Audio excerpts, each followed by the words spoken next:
question.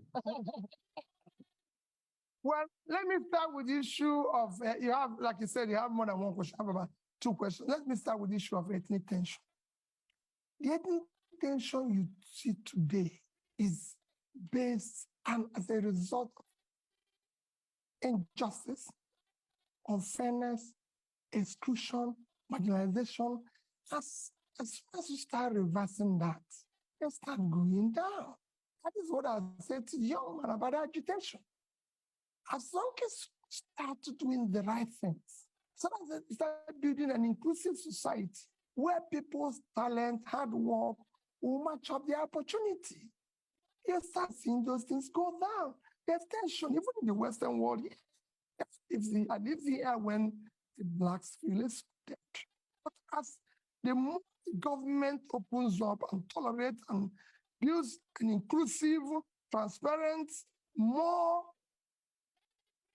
broad-based, acceptable, they will come down. So we will show, I've said before, we will show compassion. We will show love. Because there's nothing, you're a leader. Don't go away when Bayelsa is under the water. Don't leave Jigawa to die.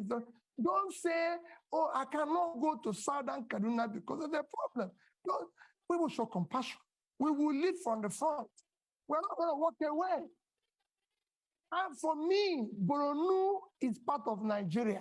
I don't want to say people, oh, the room is insecure. Nigeria is insecure.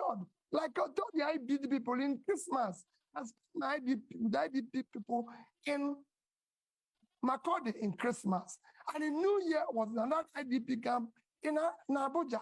And I said to them, as long as Nigerians are in IDP, all of us are in IDP.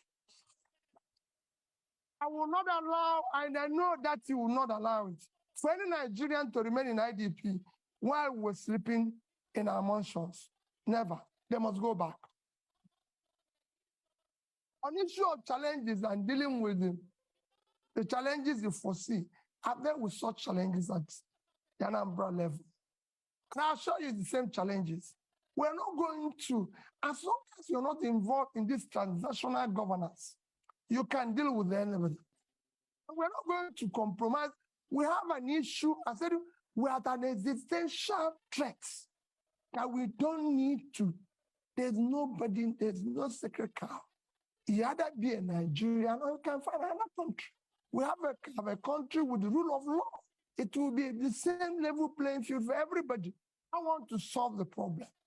For example, I said it without equivocation. I must pull out the poverty that is devastating the north.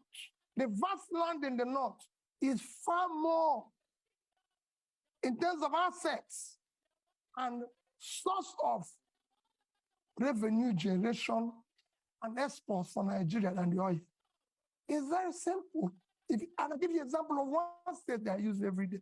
Niger State is 76,000 square kilometers. Precisely 76.3 thousand square kilometers of land.